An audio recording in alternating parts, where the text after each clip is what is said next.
اب ہم ایک حدیث کی بات کرتے ہیں. یہ صحیح بخاری کی جو حدیث ہیں یہ سب سے زیادہ اوتھینٹک سمجھی جاتی ہیں. 80 to 90% تک اوتھینٹک یعنی صحیح حدیث ہے. صحیح کا مطلب یہ ہے، صحیح کا مطلب اردو والا نہیں ہے، بلکہ صحیح کا مطلب ہوتا ہے کہ بہت حد تک یہ ہمیں امید ہے کہ یہ ریلائبل ہے. تو ابو ہریرہ رضی اللہ عنہ بیان کرتے ہیں کہ نبی کریم صلی اللہ علیہ وسلم نے فرمایا کہ تم بدگمانی سے بچو، اس لیے کہ بدگمانی سب سے زیادہ جھوٹی بات ہے، اور کسی کے عیوب کی جستجو نہ کرو اور نہ اس کی ٹو میں لگا رہو. یعنی اب خام خواہ آپ کو کوئی ضرورت نہیں ہے، بدگمانی آئی ہے تو اس کو ڈیلیٹ کر دیں، بھول جائیں جو بھی آ جائے، اور اگر کوئی ایسا امپورٹنٹ معاملہ آ گیا تو چلو انویسٹیگیٹ کر رہے. یہ ہے بچنے کا اصل طریقہ. کسی کی باتوں کو غلط مفہوم اخذ کرنا، یعنی جیسے کسی نے کہا احمد بہت اچھا انسان ہے، تو آپ نے سمجھا کہ وہ کہہ رہا ہے کہ یہ برا آدمی، میں اصل اس کے لفظ سے بھی غلطی ہو سکتی ہے بندے میں، یہ چیک کر لیا کرو. کسی کے چہرے مہرے اور باڈی لینگویج سے اندازے لگانے میں کوئی یہ نہ کریں، ورنہ یہ بدگمانی ہو جائے گی کہ یہ کوئی جرائم پیشہ آدمی ہے یا اس طرح کی چیز، اس پہ نہ ہے. بس بھئی یہ جو بھی ہے آپ کو اچھا نہیں لگ رہا ان کا سٹائل تو اب چھوڑ دیں، اس کو اگنور کر دیں. کسی کے فعل کو غلط طور پر لینا، کہ کوئی شخص اذان سن کر بیٹھا رہا اور آپ نے یہ گمان کر لیا کہ جی یہ تو بے نمازی ہے، یہ نہ کریں، بلکہ ٹھیک ہے بھائی ان کا جو بھی ہوگا پڑھ لیں گے نماز، وہ جانے اللہ جانے، ہم اس کے پیچھے میں خواہ ٹو میں نہ لگے.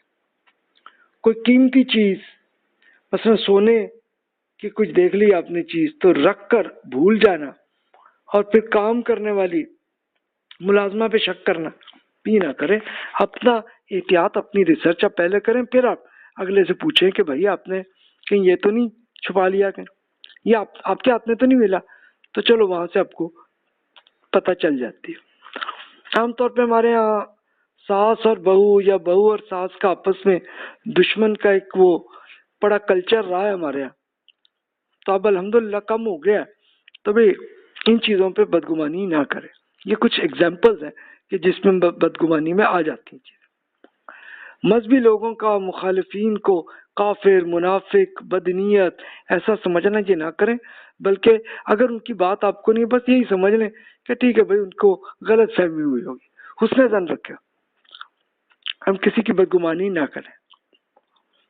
توہمات پر کئی لوگ یقین کر لیتے ہیں اور ایسے ہاتھ کی لکیروں اور ستاروں کے بارے میں زندگی کے معاملات وہ طے کر لیتے ہیں، تو اس پہ اعتماد نہ کریں. ایسا نہیں، یعنی یہ کوئی ابھی سائنس بنی نہیں کہ جس سے آپ کو پتہ چل جائے کہ جناب یہ، تو اس لیے اسی بیسس پہ ہی آپ اپنا پورا انالیسس چیک کر لیا کریں. بدگمانی کے ریزنز کیا ہوتی ہیں؟ ادھورا علم، یعنی پوری انفارمیشن پوری نہیں ہوتی، آدھی سے ہم کچھ اور سمجھ لیتے ہیں. منفی سوچ، ہماری اگر منفی سوچ ہوگی تو پھر تو ہم نیگیٹو چیزیں ہی صرف ڈھونڈیں کہ پازیٹیو کہیں ملیں گے. یہ وہی مثال جو میں نے عرض کی، ایک صاحب جو ہے جو ہر ایک کی بس منفی چیزوں کو ہی نوٹ کرتے تھے، پازیٹیو کو نہیں کرتے تھے. تو بھی اس چیز سے بچا. غلط فہمی بھی ہو سکتی ہے انسان کو. کسی متعین شخص سے نفرت یا شکایت نہ کریں. کسی آدمی کو آپ انڈیا یا اسرائیل کا ایجنٹ نہ سمجھیں، بلکہ جو بھی ہے بھائی ہو سکتا ہے ان کو غلط فہمی ہوئی ہو، تو حسن ظن ہی رکھیں. ماضی کا تجربہ اگر ہوا ہو کسی کا تو اس سے بھی آدمی وہ کر لیتے ہیں کہ بس بھی پولیس کے محکمے میں یہ مسئلہ نہیں نہ کرے بھی ہوتا ہوا ہوگا، لیکن ہر وقت تو نہیں ہوتا. اچھے لوگ بھی ہوتے ہیں پولیس میں، وہ بھی سوچ لیا کریں. عدم تحفظ کا احساس پھر بن جاتا ہے ہمارے یہاں کہ ہم لوگوں کو جیسے ایسی حالت، یہ پورا جب نیگیٹو پروپیگنڈا چلتا ہے تو پھر رزلٹ ایسے آ جاتے ہیں کہ ہم اپنے تحفظ سے دور رکھتے ہیں. ہر وقت بھوت پریت سے ہم کی طرح جیسے ڈرتے رہے لوگ، تو ایسے ہی ڈرنے لگتے ہیں بندوں سے. ان سے بچیں. انسانی اور جناتی شیطان کے وسوسے وسوسہ انگیزی ساتھ ساتھ آتی ہے. تو یہ اصل میں یہ پورا میتھڈالوجی اس لیے یہ ڈسکشن ہماری چل رہی ہے کہ وہ بدگمانی شیطان اس طرح سے ڈالتا ہے تو ہمیں بچنا ہے شیطان کے اس ہتھیار سے. اب ہمارے نقصانات کیا ہوتے ہیں؟ نفسیاتی بیماری ہو جاتی ہے، کبھی تو ہم پہ زیادہ ایسا ڈپریشن آ جاتا ہے، پریشر آ جاتا ہے، مائگرین ہو جاتی ہے. ہمیں ان سے بچیں. باہمی نفرتیں اور ایک دوسرے سے لڑائی جھگڑے رکاوٹیں اور یہ چل رہی ہوتی ہیں، شریکہ چل رہا ہوتا ہے جسے کہتے ہیں پنجابی میں. تو یہ چلتا ہوتا ہے سلسلہ، معاشرے میں انتشار ہوتا ہے، لڑائی جھگڑا قتال تک حالت آ جاتی ہے. بہت قبیلوں کی خاندانیوں کئی خاندان ایک دوسرے سے لڑائی جھگڑے علیحدگی رکاوٹیں یہ چلتی رہتی ہیں. اور سلسلہ ہے یقین صاحب نے جو کیس دیکھے ہیں انہوں نے بیان کر دی ہیں، اس میں یہ ایک ایگزامپل ہے. تو بھی اس سے ہم بچیں. بدگمانی کا حل کیا ہے، سلوشن کیا ہے؟ اس کے لیے بہت اچھا طریقہ خود قرآن مجید میں اللہ تعالیٰ نے بتایا، وہ میں اینڈ پہ عرض کرتا ہوں. پہلے یہ دیکھ لیجئے کہ ایک مسئلہ اہم ہے تو تب جا کے اس پہ آپ غور کریں، ورنہ پھر گمان کو ختم کر دیں، ڈیلیٹ کر دیا کریں. یہ وہی مشورہ ہے. دوسروں کے متعلق بہت زیادہ سوچنے اور بلا وجہ رائے قائم کرنے کے سے دور رہیں. دوسروں پہ غور ہی نہ کریں، اپنے آپ کو کیا کریں. بس اپنی منفی سوچوں پر قابو رکھیں اور کسی بھی ناخوشگوار خیال پر گرفت کریں. کوئی اگر نیگیٹو آئیڈیا آ گیا تو بھئی اس سے بچیں گے. بھئی آ گیا یا یہ شیطانی آئیڈیا ہوگا، ڈیلیٹ ہو جائے گا، اسی کو لعنت بھیج کے نکل جائے. اگر کسی کے خلاف کوئی بدگمانی پیدا ہو جائے تو آخری حد تک بدگمانی سے جنگ لڑیں.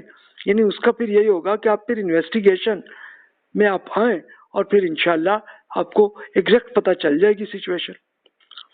اپنا حق لوگوں کے لیے چھوڑنا شروع کر دیں. یعنی کبھی ایسا بھی ہو جاتا ہے کہ ایک چھوٹا سا ایشو ہے تو اس کے لیے بڑا سا ایشو بنانے کی کیا ضرورت ہے؟ اگر آپ کو چھوٹا سا کوئی 10 روپے کا کوئی نقصان بھی ہو رہا ہے تو ہو جائے. لیکن اس کے لیے آپ کو انویسٹیگیشن جو کرنی پڑے گی تو اس پہ خرچہ آپ کا زیادہ آئے گا، تو وہ نہ کریں.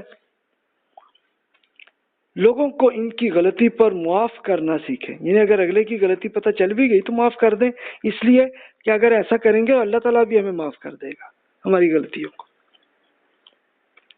اور اپنا حق لوگوں کے لیے چھوڑنا شروع کر دیں کہ لوگوں کو ہو جائے جو فائدہ ہو جائے. ہم بچیں گے. اور ایک دن کا کام نہیں بلکہ ناکامی کی صورت میں کوشش کو جاری رکھیں. یا عقیل صاحب نے کچھ مشورے دیے تو آپ اس پہ غور کر لیں کہ اس میں یعنی اگر آج ہو بھی گیا بدگمانی آج تو کل بچ جائے، پرسوں بچ جائے. زندگی میں آتے رہیں گے آئیڈیاز پوری زندگی میں، اس سے بچتے رہیں. اور سب سے بیسٹ یہ کہ یہ ابو یحییٰ بھائی نے ایک تفصیل سے قرآن مجید کی اسی آیت جو سورۃ البقرہ کی آیت نمبر 282 نمبر ہے کہ دونوں انتہا پسندی سے بچنے کی ہے.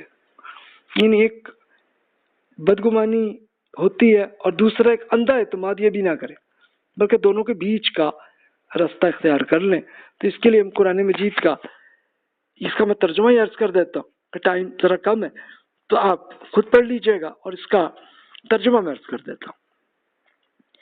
اہل ایمان قرض کے معاملات البتہ ہوں گے، لہذا آپ کسی مقرر ٹائم کے لیے ادھار ایک کریڈٹ کا لین دین کریں تو اسے قانونی طور پر لکھ لیا کریں. اس کو آپ کے درمیان کوئی یعنی قانونی ڈاکومنٹس بنا کے لکھنے والے عدل کے ساتھ لکھیں. یعنی اب جنہوں نے یہ ڈاکومنٹس بنانے ہیں تو ان کو بھی حکم دیا کہ بھی آپ بالکل ٹھیک لکھیں. جسے لکھنا آتا ہے تو وہ لکھنے سے انکار بھی نہ کرے بلکہ جس طرح اللہ تعالیٰ نے اسے سکھایا ہے وہ بھی دوسروں کی طرح لکھ لے. کہ اب رسول اللہ صلی اللہ علیہ وسلم کے زمانے میں بہت سے لوگ تھے کہ جن کو لکھنا نہیں آتا تھا، تو اس لیے حکم یہ آیا. اور آج تک بھی ویلڈ ہے کہ ہر آدمی کے پاس کوئی اسٹامپ پیپر تو نہیں ہوتا نا، تو اگر آپ دوسرے سے وہ بنوا رہے ہیں تو اس کو بھی حکم ہے کہ وہ بھی صحیح لکھے اور آپ بھی صحیح لکھوائیں. یہ دستاویز اسے لکھوانی چاہیے جس پر حق عائد ہوتا ہے اور وہ اللہ اپنے رب سے ڈرے اور اس میں کوئی کمی نہ کرے. یعنی اب یہ وہ بندہ ہے کہ جو حق عائد ہوتا ہے. یعنی اس میں زیادہ اچھا ہے کہ دونوں پارٹیز آ جائیں, آمنے سامنے ڈاکومنٹس بنوا لیں. پھر فرمایا کہ پھر اگر وہ شخص جس پر حق عائد ہوتا ہے نادان اور ضعیف ہو یا لکھوا نہ سکتا ہو, تو اس کا ولی, جو بھی اس کا رسپانسبل جو بھی آدمی ہوگا, والد یا بھائی جو بھی ہوگا, اس کو چاہیے کہ وہ انصاف کے ساتھ لکھوا دے. آپ اس پر اپنے مردوں میں سے 2 آدمیوں کی گواہی کروا لیں, لیکن اگر 2 مرد نہ بھی ملیں تو 1 مرد اور 2 خواتین بھی ہو, تو ان کی پسندیدہ گواہوں میں سے کہ 2 خواتین میں اگر کسی کو کوئی اگر الجھے گی بھی تو دوسری یاد کرا لے گی. یعنی یہ اسپیشلی پہلے زمانے میں یہ ہوتا تھا کہ خواتین کا ایک بزنس میں کام نہیں چلتا تھا, تو اس لیے حکم دیا کہ بھی پھر اگر مرد بھی نہیں مل رہے تو اب خواتین وہ 2 مل کے کر لیں, تاکہ اگر ایک کوئی یاد نہ رہے کوئی معاملہ تو پھر ہو جائے. یہ بالکل ایسا ہی ہے کہ جیسے ہم مرد ہیں تو ہم اگر ایک گھر کا کھانا بنا رہے ہوں تو اس میں زیادہ اچھا ہے کہ پھر کوئی ایک اور کو بھی ساتھ ملا لیں کہ اگر مجھ سے غلطی ہو جائے تو وہ صحیح کر لیں. تو یہ اس کے بارے میں حکم ہے. پھر فرمایا کہ یہ گواہ جب بلائے جائے, یعنی عدالت انہیں بلائے تو انہیں انکار نہیں کرنا چاہیے. معاملہ جھوٹا ہو, چھوٹا ہو یا بڑا, اس کے وعدے تک اسے لکھنے میں سستی نہ کرے. اللہ تعالیٰ کے نزدیک یہ طریقہ زیادہ مبنی بر انصاف ہے, گواہی کو زیادہ درست رکھنے والا ہے, اور اس سے آپ کے شبوں میں پڑنے کا امکان کم ہو جاتا ہے. تب دیکھیے اللہ تعالیٰ نے یہ طریقہ بتایا تو یہ شبے, یہ جو ہمیں بدگمانی کا آئیڈیا تھا نا, وہ حل ہو جائے گا. پھر یہ فرمایا کہ ہاں اگر لین دین روبرو کہ بالکل کیش ٹرانزیکشن ہے اور آمنے سامنے کی ٹرانزیکشن ہو تو تب اس میں نہ لکھنے میں بھی کوئی حرج نہیں. ایکسیپشن بھی بتا دی کہ ٹھیک ہے کیش میں اگر سیل ہو رہی ہے تو نو پرابلم, ٹرانزیکشنز کرتے وقت بھی گواہ بنا لیا کریں, کیونکہ ٹرانزیکشنز کے دوران گواہ ہوں گے تو پھر اگر کوئی مقدمہ آئے گا تو اس کو عدالت کو بھی پوری انفارمیشن صحیح مل جائے گی. پھر فرمایا وارننگ یہ ہے کہ لکھنے والے یا گواہی دینے والے کو کوئی نقصان نہ پہنچایا جائے, اور اگر وہ ایسا کریں گے تو یہ وہ ایسا گناہ ہے کہ وہ آپ کے ساتھ چپک جائے گا یا پھر سیدھا جہنم میں لے جائے گا. تو اللہ تعالیٰ سے ڈرتے رہیے, اس بات کو سمجھ لیجئے کہ اللہ تعالیٰ آپ کو تعلیم دے رہا ہے اور اللہ تعالیٰ ہر چیز سے واقف ہے. تو دیکھیے اللہ تعالیٰ نے وہ پورا ایک میتھڈالوجی بھی بتا دی, وہ طریقے بھی بتا دیے. اب فیصلے ہم نے کرنا ہے. اب جناب اب تک جو ہم نے بدگمانی, غیبت اور اپنی احتیاط اور ریسرچ اس سب کی بات چلی, تو اب آپ یہ تو مختصراً جنت کے لیے طریقے اور جہنم جانا ہے تو اس کے طریقے بھی ہو گئے. تو اس سے اب آپ خود فیصلہ آپ نے کرنا کہ کدھر جانا. تو جناب پرسنالٹی ڈیولپمنٹ میں جو کوشچن آ رہے ہیں بلا تکلف ای میل کر لیجئے. جزاک اللہ خیر و احسن الجزا.